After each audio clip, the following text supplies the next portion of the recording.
decíamos que dentro del sistema nervioso central pues se ubican dos partes importantes, que es el encéfalo, que está dentro de la cavidad craneana, que es lo que ya hemos desarrollado, y la otra parte pues es la médula espinal, que hoy día nos vamos a encargar de desarrollar. ¿Qué es la médula espinal? Es la parte más caudal del sistema nervioso por la extensión que tiene, ¿no? Desde donde parte, desde las cervicales hasta la parte final, que es la parte coxígea, dentro a través de lo que es el conducto o de la columna vertebral. Entonces, la parte más caudal del sistema nervioso central empieza en el bulbo raquídeo y termina en la zona lumbar.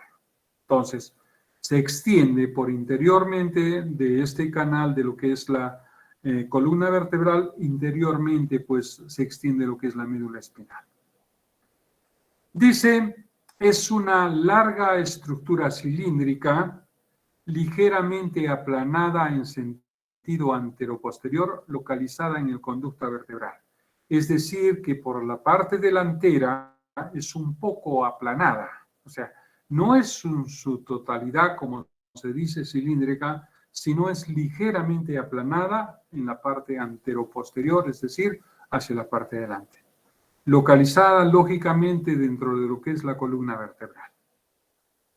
¿Cuál es su trabajo? Encargada de transmitir impulsos nerviosos a los 31 pares de nervios raquídeos, comunicando el encéfalo con el cuerpo. Es decir, a partir de acá, pues los impulsos de los 30 nervios raquídeos parten o se inician de acuerdo a la zona donde se ubiquen, van naciendo los distintos nervios o los distintos pares de nervios raquídeos. La comunicación es llevar la información sensorial sensitiva hacia el cerebro y al mismo tiempo pues transmitir la información que viene del cerebro hacia la médula y repartirla a través del sistema nervioso periférico que está conformado pues por estos nervios o esta ramificación de los distintos nervios que se extienden, ¿no? A partir de ahí, y acá estamos hablando de estos 31 pares pues, de nervios raquídeos. Por eso se dice que cumple estas dos funciones básicas, aferente, que son que las sensaciones, los impulsos nerviosos, que son llevadas del tronco, cuello y las 4 extremidades hacia el cerebro a través de la médula. Aferente es de subida, la información sube hacia el cerebro. Y eferente, pues, es el retorno. Luego de que ha sido procesada la información, el cerebro emite órdenes, emite respuestas que lógicamente se transmiten a través de la médula y la médula reparte a donde corresponde para que se dé, pues, esa respuesta, sea tronca, cuello, miembros, etcétera, hacia donde vaya. Entonces, ascendente y descendente, aferente o eferente, o información sensitiva o información motora. A eso se refiere, o ese es el trabajo en realidad de la médula espinal. Mire, ¿cómo se configura la médula espinal? Dice configuración neuroanatómica. Una persona nace con 33 vértebras, 7 cervicales, 12 torácicas, 5 lumbares, 5 sacras, 5 coxígeas, que son las que recubren la médula espinal. Si ustedes se dan cuenta a través de la médula, y si esto lo relacionamos con algún tipo de lesión en las personas, muchas personas cuando sufren una lesión a nivel de lo que es las cervicales, lógicamente nosotros perdemos movilidad en todo el cuerpo, prácticamente del cuello hacia abajo. Si es en las torácicas, a la altura del tórax, de acuerdo a la vértebra, se pierde movilidad, sensibilidad hacia parte. Entonces, muchas de las personas que ustedes ven, por ejemplo, en sillas de ruedas y que sus brazos, el movimiento es normal, sin embargo, el problema es solo las piernas, es muy posible que la lesión sea a nivel lumbar, porque solo afecta a la parte baja. Entonces, porque las sacras y las coxígeas están más o menos a la altura de lo que son las caderas. Entonces, las lumbares es pues la parte de la cintura hacia arriba donde la mayor cantidad de lesiones pues se observan. Entonces, ahí ha habido un fraccionamiento, ha habido una rotura de la médula espinal o ha habido una lesión que afecta pues el movimiento hacia abajo. ¿Dónde se inicia? Dice, nace un poco antes del recubrimiento adherida al bulbo raquídeo, es decir, el inicio no es exactamente en lo que es la columna vertebral, sino es un poquito arriba, ¿ya? Un poquito arriba, y ahí se une pues con el bulbo raquídeo o el tronco encefálico, ¿no? El tronco encefálico es en su conjunto y el bulbo raquídeo es la parte baja de lo que es el tronco encefálico. Ahí hemos visto que en la decusación piramidal, ahí es donde hay pues la unión, donde se entrecruzan las fibras de las pirámides de un lado hacia otro, ¿no? Por eso es el que, lógicamente, el lado izquierdo va a comandar el lado derecho de nuestra parte y el lado derecho va a comandar la parte o los movimientos del lado izquierdo nuestro. Ahí donde hay esa decusación piramidal, de ahí se inicia pues lo que es la médula espinal. Y hacia arriba es lo que es el bulbo raquídeo. Dice, se conectan a la médula, ya hemos dicho, 31 pares de nervios raquídeos. Ahora, de acuerdo a la altura, de acuerdo a la zona, se les nombra, pues, o se le da el nombre a estos nervios. Si nacen de lo que son las vértebras cervicales, a la altura de las vértebras, se les llaman cervicales. Ahí tenemos 8 pares, 12 torácicos, 5 lumbares, 5 sacros y un coxígeo. Entonces, eso es como realmente están distribuidos los nervios cervicales, porque esos lógicamente forman parte de lo que es el sistema nervioso periférico y es a través de los cuales se recibe y se traslada o se retorna la información. Su longitud aproximada es de 42 a 45 centímetros. Es lógico que esto pues esté en relación a la talla pues de la persona, pero una media, un aproximado está pues entre 42 y 45 centímetros. Su configuración está relacionada con su anatomía externa e interna. Entonces, lógicamente que cuando nosotros hablamos del tamaño del promedio, pues tiene que ver pues con la anatomía de cada uno de nosotros. Bien, hablábamos de que su configuración está relacionada con la anatomía externa y interna en el punto último. Vamos a delimitar a qué se refiere con eso. En su anatomía externa es como lo vemos exteriormente si es que lo sacamos del conducto raquídeo, dice presenta 2 caras y 2 bordes. La cara anterior representa un surco en medio anterior y limita lateralmente con los surcos colaterales anteriores. La cara anterior es la que va hacia adelante de nosotros, hacia la parte del pecho, hacia adelante, hacia donde miramos. En la parte media de la cara anterior hay un surco medio. Y hacia los lados hay los surcos colaterales, que eso delimita con los bordes, es decir, el lado izquierdo y el lado derecho, porque a eso se les llama caras laterales o bordes. Entonces, ahí también hay un surco que hace esa delimitación. Los bordes o caras laterales, pues, son lo que están a los costados. Y la cara posterior, pues, es la que está en la parte de atrás. En la parte de atrás nosotros tenemos también un surco, el surco medio posterior, que se prolonga, dice, por un tabique hasta la sustancia gris central y limita los lados por los surcos colaterales posteriores. ¿Qué implica? Que esta cara o este surco es un poco más profundo que el anterior. ¿Por qué? Porque llega hasta la parte central casi de lo que es nuestra sustancia gris. Luego lo vamos a ver cuando toquemos pues un corte transversal. ¿Ya? Entonces, estas son la anatomía externa de cómo se la presencia si nosotros solo la sacamos de lo que es el conducto raquídeo o de la columna vertebral. De esa manera la miramos. Además, en esta anatomía, nosotros vamos a ver 2 engrosamientos. ¿Ya? Aparte de esto, ahora démosles una vista, perspectiva de toda la columna. En la anterior, acá se lo observa de una manera donde se percibe pues los engrosamientos, uno arriba y otro abajo, ¿ya? A esos engrosamientos a uno se le llama engrosamiento cervical y al otro lumbosacro.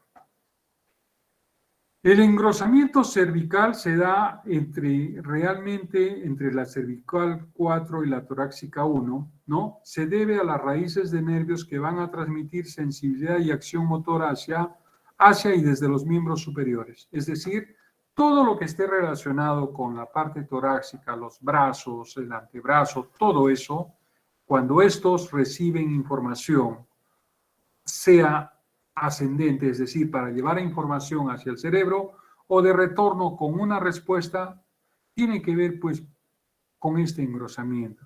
Es su trabajo pues un poco más fuerte, por eso es el engrosamiento que el resto de lo que es la médula espinal. Por eso se da ese engrosamiento ahí. Luego tenemos otro engrosamiento lumbrosacro, pues tiene que ver pues con los miembros inferiores. Entonces, se debe a las raíces de nervios que permiten transmitir la sensibilidad de acción motora hacia y desde los miembros inferiores, muslo, pierna y pie. Entonces, por eso ahí tenemos el otro engrosamiento. Entonces, a eso se debe a los miembros tanto superiores como inferiores por el mismo trabajo, por la misma acción que realizan, tanto de recibir información como de dar respuesta por las órdenes que vienen, es pues el engrosamiento. Lógicamente, la otra parte de la columna es más delgada ya que su trabajo es menor, ¿no? Entonces, su trabajo en ese aspecto es menor. Pero en esto el engrosamiento es por el mismo trabajo que tiene. Entonces, así es como nosotros podemos presenciar la anatomía externa, o sea, es una vista panorámica de cómo se observa la columna después de haberla sacado dentro del conducto raquídeo. Luego tenemos la anatomía interna. Acá les hablaba, para terminar de explicar un poquito, decíamos que en el borde posterior presenta un surco medio posterior que se prolonga por un tabique hasta la sustancia gris central. Acá tenemos, miren, si ustedes ven la figura en la parte de atrás hay una abertura. Entonces hacia ahí se profundiza porque esa es la cara posterior. Hacia ahí ese surco es mucho más profundo que el anterior. ¿Ya? Entonces, por eso se observa eso. Entonces, a eso se refiere cuando se habla. Entonces, cuando hablamos de anatomía interna es hacer un corte transversal a la médula para ver cómo está o qué se observa dentro. Ahí se observa dos áreas, dos coloraciones. Una, la sustancia gris, es la que está en forma de H en el centro, ¿ya? Y una sustancia blanca que es a la periférica, la que envuelve, ahí está H, ¿no? Si ustedes se dan cuenta, dice, esto es contrario a lo que pasa en el encéfalo. En el encéfalo es al revés. La sustancia gris afuera y la blanca adentro. Entonces, acá se da de esa manera. Entonces, anatomía de la médula espinal mostrada en un corte transversal, se dice que los términos dorsal y posterior se emplean en forma indistinta, lo mismo que la ventral y la anterior. Entonces, esta es una vista como nosotros lo observamos cuando hacemos un corte. Ahora vamos a delimitar a qué se refiere. Nosotros ahí vemos astas, unas astas largas y unas cortas. Vamos a explicarlo un poquito más a lo que se refiere la anatomía interna, ¿no? Entonces, dice, sustancia gris, es la H, ¿no es cierto? Es la sustancia gris. Ubicada, dice, en la parte central tiene forma de H y está constituida con cuerpos neuronales, neuroglías y axones no mielinizados. Eso lo hemos dicho y lo venimos diciendo a lo largo, que todo aquello que tiene el color natural es que no está protegido por estos famosos axones no mielinizados.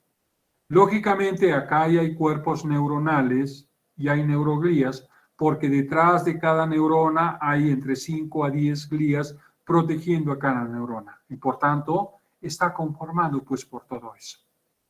Su estructura en diferentes cuernos y astas, ¿no? Entonces, si vemos la figura, nosotros vemos dos cuernos y dos astas, dos delgadas y dos gruesas. Entonces, la asta dorsal posterior, las que miramos hacia arriba, son delgadas y reciben información de sistemas inervados por la médula. O sea, realmente son los que reciben la información de otros sistemas que están pues en comunicación con la médula. Y la asta ventral anterior son anchas y emiten información a los nervios, haciendo que el organismo reaccione a estímulos exteriores o interiores, movimiento voluntario.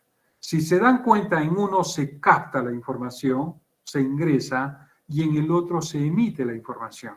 El asta posterior es la responsable de recibir la información y las astas ventrales son las que dan respuesta pues a esta información. Entonces, en muchos casos, esta información llega a través de lo que son porque hay información que no va a lo que es el cerebro. Entonces, acá nos estamos enfocando en lo que es la médula espinal. Entonces, acá la médula espinal también actúa y da respuestas a muchos de los requerimientos de nuestro organismo. Entonces, estas respuestas se dan en función de actos y arcos reflejos. Luego vamos a ver eso, pero en realidad las respuestas no se transmite la información al cerebro, sino que acá nada más termina. Entonces, el trabajo de estas astas es eso acá, ¿no? Lógicamente, cuando esto se transmite la información hacia el cerebro, pues ya el proceso es mayor. Pero acá estamos enfocándonos y viendo cómo la información llega y se da al organismo. Luego tenemos la asta intermedio lateral, solo se encuentra en los segmentos torácicos lumbares superiores L1, 2 y algunas veces en la L3. Ustedes están viendo entre las dos astas, hay un pequeño piquito en medio, ¿no? Entonces, en esta figura está más clara que en esta segunda. Esa es pues la asta intermedio lateral. Y solo se encuentra pues en la L1, en la lumbar 1 y 2, y algunas veces hasta en la L3. También tenemos la zona intermedia, posee interneuronas cuya función es servir de enlace entre dos neuronas. La zona intermedia pues es la intercomunicación que tenemos entre un lado y el otro, pues es la comunicación total. Entonces, eso es lo que hace, su función es la zona intermedia. Esto es observando realmente a lo que es la sustancia gris en la parte interna en el corte transversal. Y la sustancia blanca, dice, es periférica y está constituida por fibras nerviosas, axones mielinizados, neuroglías y vasos sanguíneos. Su color por las fibras mielínicas y cierta cantidad de fibras amielínicas. Cuando se habla de sustancia blanca, estamos hablando aquellos axones o aquellas neuronas que están protegidas con la sustancia, con la mielina, ¿no? Entonces, cuando se habla de sustancia blanca, no solo se habla de estas neuronas con fibras mielínicas, sino también se habla pues de neuroglías, porque sea en la sustancia blanca o en la sustancia gris, siempre las neuroglías están presentes. Entonces, en la sustancia blanca tenemos estas fibras nerviosas con axones mielinizados, con neuroglías, con vasos sanguíneos, que lógicamente los axones le dan la coloración, las glías son de protección y que forman pues parte de la sustancia. ¿Cuál es el trabajo?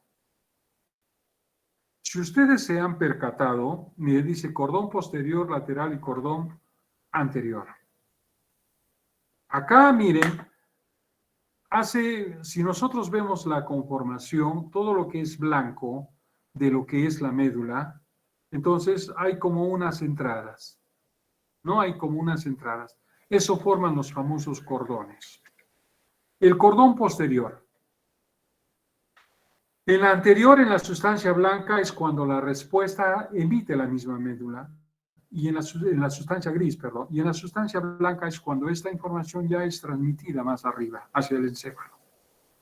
Cordón posterior. Son vías ascendentes sensitivas y participa en dos modos de propiocepción consciente, la sinestesia, presión y vibración, y el tacto discriminativo. Es decir, que a través de la captación de las distintas información sensorial sensitiva, nosotros se recibe la información y se es trasladada a lo que es el cerebro. No a través del tacto, pues a través de la piel o a través de lo que nosotros hemos observado, como dice la propiocepción consciente. O sea, participa en esos dos modos en que captan la información sensorial, o sea, toda la estimulación que viene de fuera, es decir, de una manera a través de los sentidos y de otra manera a través sensitiva, o sea, es decir, de la piel. O sea, nosotros captamos la información y esa es transmitida, y ese es el trabajo del cordón posterior, solo llevar la información sensitiva hacia arriba. El cordón lateral contiene vías ascendentes como ascendentes, es decir, que pueden llevar la información sensorial sensitiva hacia arriba, como también pueden traer la información vasomotora hacia los distintos órganos. Contiene vías ascendentes como descendentes. Las ascendentes se encargan de llevar estímulos, dolor, temperatura y tacto grueso. En cambio, las fibras descendentes son motoras, se encargan del control de movimientos voluntarios. Incluso, miren, el cordón lateral tiene funciones específicas sobre lo que es dolor, temperatura y tacto grueso, y las descendentes, que son las motoras, tienen que ver con el control, pues, de los movimientos voluntarios, ¿no? Entonces, estamos viendo el trabajo de cada uno de los cordones. El cordón anterior contiene vías ascendentes como descendentes. Entonces, las ascendentes, pues también, pues, son las que llevan todo lo que es la información, ¿no? Entonces, dice, las vías ascendentes. Las ascendentes son 3 fascículos encargados de diferente información.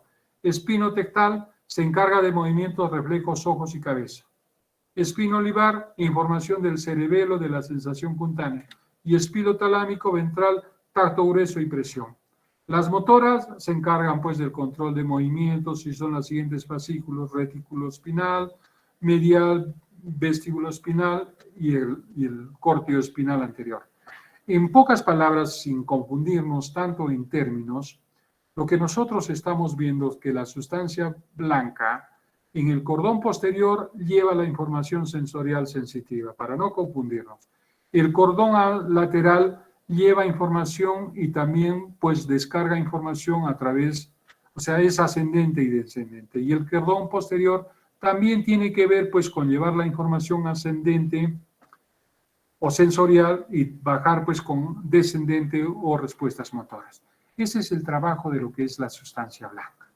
Yo sé que a veces el tocar estos términos bastante complicados nos puede traer confusión, pero en líneas generales nosotros veamos, pues, porque más allá yo creo que la información no se va a profundizar a nivel de lo que es, pues, estos términos en específicos, sino en la funcionabilidad o en el trabajo que hace cada uno de estos cordones de la sustancia blanca. Por eso, en esta diapositiva vamos a ver en líneas generales lo que son las funciones de la médula espinal. Quizá lo otro ha sido un poco más específico, más profundizado, pero acá en líneas generales vamos a hablar de lo que realmente es el trabajo de la médula espinal. Transmisión de la información sensorial y motora. ¿Ya? Motora. ¿Por qué? Desciende del encéfalo, controla los órganos y músculos internos y ayudan a modular el sistema nervioso autónomo. Motora es, pues, partamos a la inversa. Ingresa la información sensorial por una estimulación que viene de fuera, ¿no? Entonces, esta información, sea de los distintos órganos, extremidades, órganos internos, o sea, de la parte externa de nosotros, de la parte interna, pero ahí, pues, se capta la información. O sea, nosotros captamos esa información sensorial, porque son los sentidos o la parte sensitiva de nosotros la que capta esa información. ¿Quién se encarga de llevar hacia el cerebro? Pues es la médula espinal. Lleva esa información, ¿no? Porque está transmitiendo eso. Luego, una vez que se lleva al cerebro, lo que se hace es procesar la información y desciende, pues, a través, esa respuesta descendente se llama motora. Lo que estábamos viendo, lo que hacen el trabajo los distintos cordones. O sea, ascendente y descendente, llevar y traer, ¿no? Sensorial o motora, que es lo mismo. Además, la médula contiene circuitos nerviosos que producen movimientos reflejos.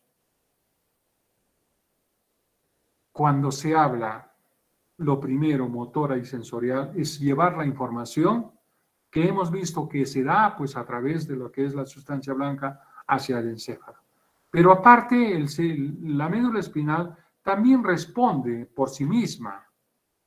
Es decir, que ella pues asume, procesa también cierta información y también pues da respuesta. O sea, no solo todo el trabajo lo hace pues lo que es el cerebro o el encéfalo, sino que también parte de esta información nosotros, la misma médula la desarrolla.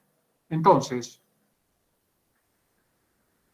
lo que hace, dice, procesamiento de la información. Las médulas hacen un rápido juicio de la situación y dar respuesta o enviarlo al cerebro. O sea, lo primero que hace la médula es recibir la información.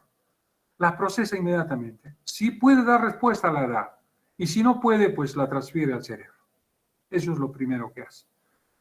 Luego tiene una reacción inmediata, reflejos. La médula por sí misma produce una actuación sin que la información haya sido enviada al cerebro. Es decir, que las respuestas que da la médula es a través de reflejos. Y ahí está el acto reflejo y el arco reflejo. El acto reflejo es respuesta inmediata a un órgano efector de manera involuntaria ante un estímulo. O sea, es algo rápido. Sin embargo, el arco reflejo exige un mayor procesamiento de la información, ya que esto tienes que recibir la información, procesa la información, y una vez que la procesa la información, recién pues da una respuesta. Entonces, esto es lo que se da pues a nivel de la médula espinal. El acto y el arco reflejo son las respuestas que ellos emiten a través solo de reflejos, no de un pensamiento mucho más crítico como lo que hace pues el cerebro, sino sencillamente a través de reflejos. Acá, por ejemplo, tenemos el arco reflejo. Ante un golpe en la rótula, nosotros tenemos una respuesta inmediata sin dar pensamiento, sin dar lugar a nada. La respuesta es inmediata y rápida. Solo ante el golpe se activa y se da una respuesta. Ese es un arco rápido y violento. Entonces, ¿cómo ingresa la información? Ya sabemos, una neurona sensitiva y luego se da pues a través de una neurona motora. O sea, lo que recibe es sensorial y lo que se emite es motor. Lo mismo sucede pues en el arco reflejo, sino que acá ya hay un procesamiento mayor. No, si yo tengo una vela y pongo el dedo o pongo la mano y voy sintiendo el calor, a manera que voy sintiendo el color voy transmitiendo la información y lógicamente cuando sé que me está quemando retiro pues la mano.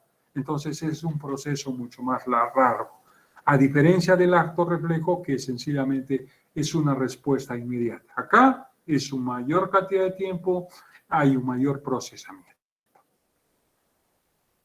Muy bien, creo que hemos concluido con lo que corresponde a las bases biológicas del comportamiento humano. Si tuvieran alguna pregunta, si no, vamos a pasar a lo que es la práctica. Ya avanzamos la sesión anterior hasta la pregunta 21, 22, creo, si no me equivoco. Vamos a entrar con la pregunta 23. Dice, cuando definimos la estructura cerebral, ¿por dónde pasan los estímulos sensoriales? A excepción del olfato, y a la vez nos sirven como un núcleo de conexión y asociación de estímulos de carácter emocional. Nos referimos ¿a qué nos estamos refiriendo con esa pregunta o con esa definición que nos está haciendo? Al tálamo.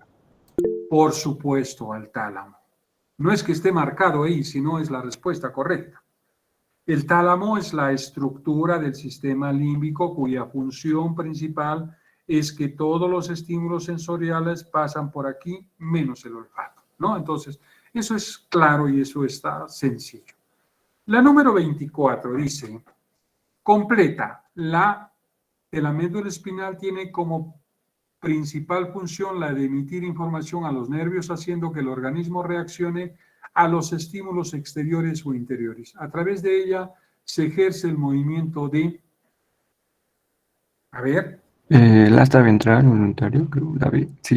La B, por supuesto que la respuesta es esa, ¿no? La asta ventral y voluntario que corresponde. ¿Por qué?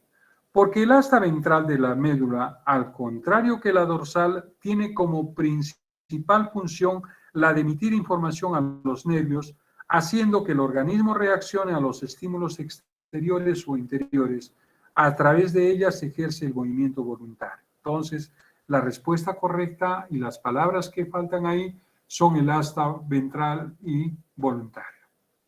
La 25. Marque la alternativa que sí corresponde al sistema límbico.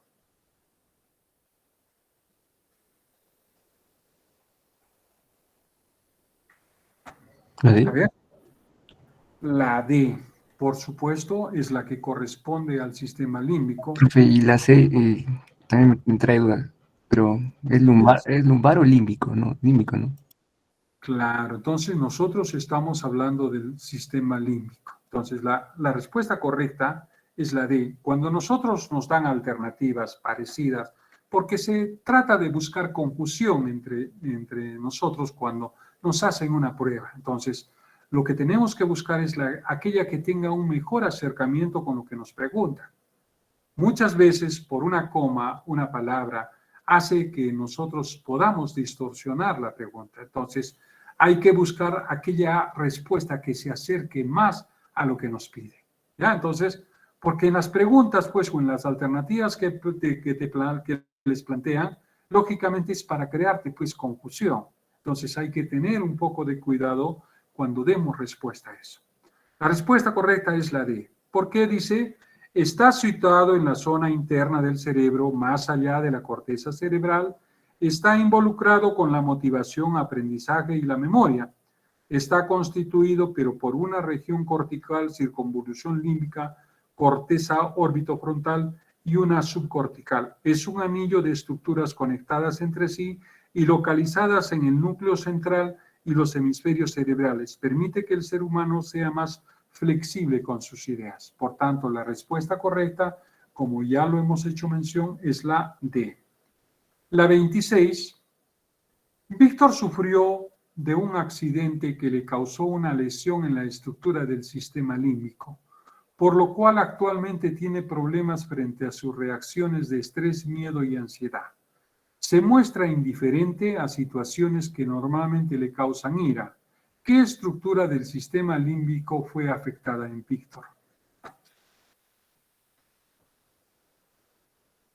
A ver.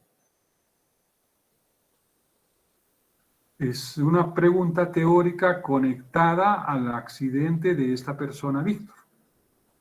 Pero prácticamente ahí está la parte teórica. A ver, jóvenes señoritas. La E, por supuesto. La E dice, las lesiones de la amígdala reducen las respuestas al estrés, particularmente las respuestas emocionales condicionadas. La estimulación de la amígdala produce excitación conductual y puede producir reacciones de ira dirigidas y responde a una variedad de estímulos emocionales, pero principalmente a los relacionados con el miedo y la ansiedad. Ya saben, y esa se las han puesto resueltas, se resuelta incluso. La 27. ¿Cuál de las siguientes alternativas explica mejor la ubicación del tronco encefálico?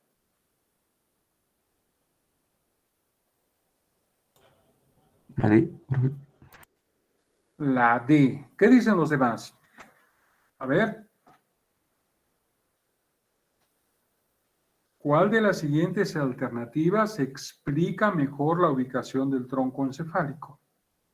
La respuesta sí es la D, ¿no? Dice estructura que forma parte del encéfalo que se encuentra en una posición más baja y cercana a las cervicales. Entonces, esa es la que ubica mejor a lo que es el tronco encefálico. Dice, une el puente de Barolio y el cerebelo con el diencéfalo, se ubica entre el bulbo raquídeo y el mesencéfalo, estructura que empieza en el bulbo raquídeo y termina en la zona lumbar meduloespinal, estructura que forma parte del encéfalo que se encuentra en una posición más baja y cercana a las cervicales, ¿no? Es el tronco encefálico, estructura que se ubica debajo del lóbulo occipital en los hemisferios cerebrales, no por delante de lo que es el cerebelo. La 28. ¿Cuál es la zona del cerebro más importante para la gestión y coordinación homeostasis, o sea, del equilibrio de nuestro cuerpo? Este equilibrio se le conoce como homeostasis.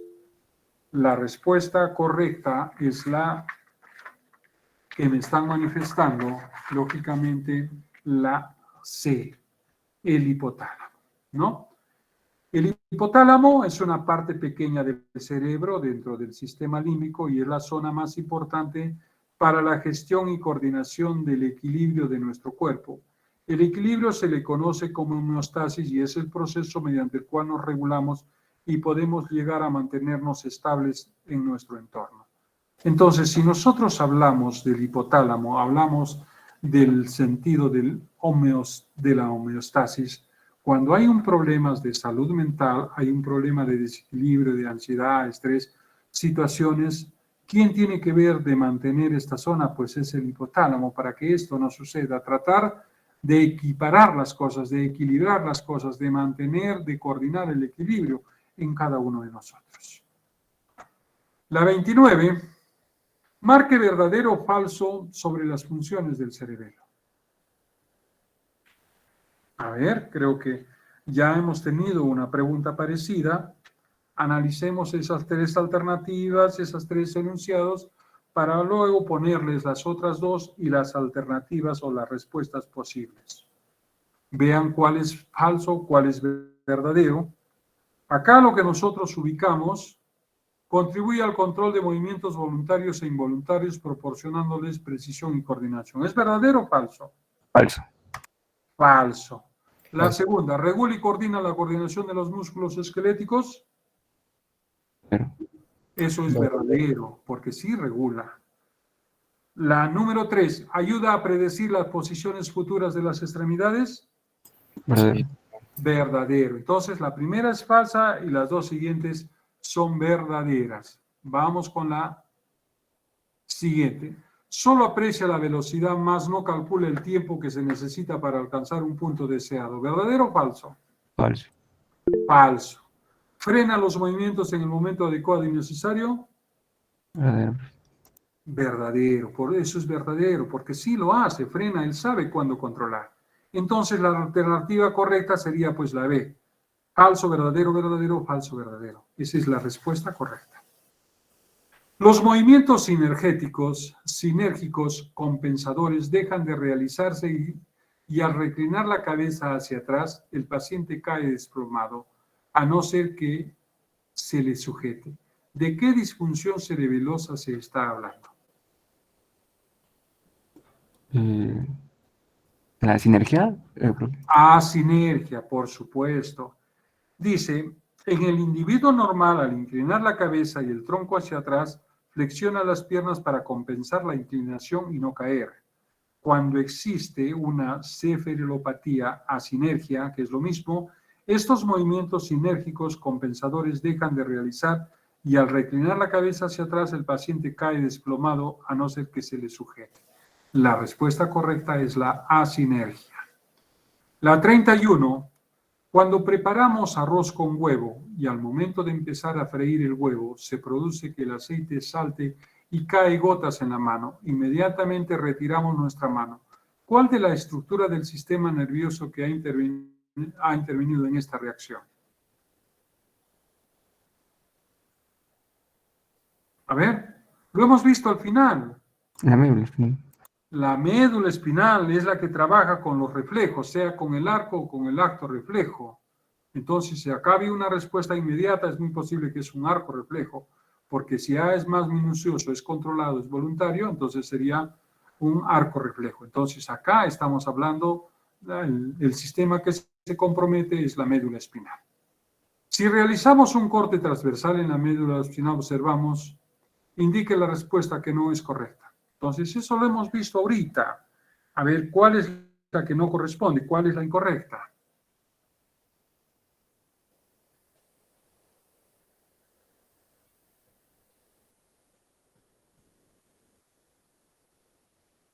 La C es la incorrecta. Por supuesto que la C es la incorrecta. Dice la sustancia blanca en el centro en forma de H y rodeada.